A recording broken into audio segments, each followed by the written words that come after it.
What will the census do for New York? First, let's go over what the census should do.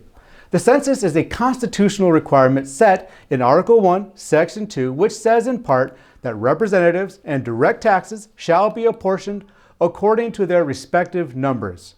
The actual enumerations shall be made within 3 years of the first Congress and within every subsequent term of 10 years. That is what the Constitution says. This is an important part of our democracy. First, to ensure proper representation and to ensure federal support is fairly placed. There were debates last year about the kinds of questions on the census form. Do you remember those? Should we ask about citizenship or not? The arguments about depth of census questioning are not new. That is because the census not only has a requirement to count for the purposes of representation and apportionment, it also gives us keen insights into the demographics of our country.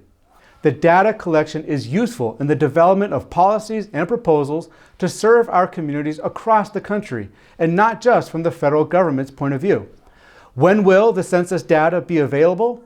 It needs to be soon, but on February 12th, the Census Bureau announced it will have redistricting data to all states by September 30th, way beyond the original plan to deliver it by March 31st.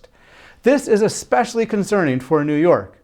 New York has lost over 100,000 people in the last year alone, and the decline in population in the last 10 years could result in the loss of a congressional representative. So, in addition to partisan fights for district lines, we will have to contend with a change in the number of representatives too. The redistricting data will help draw new lines, and if New York is realigning with 26 representatives instead of 27, and with upstate being less densely populated than downstate, it could result in communities feeling marginalized and unrepresented. Case in point, the Assembly District 101, which covers parts of 7 counties, 25 townships, 3 congressional districts, 4 state senate districts, and 36 school districts. And it runs 200 miles from Mohawk Valley to the Hudson Valley. This kind of district should not exist. It makes no sense. This is what happens in a partisan process.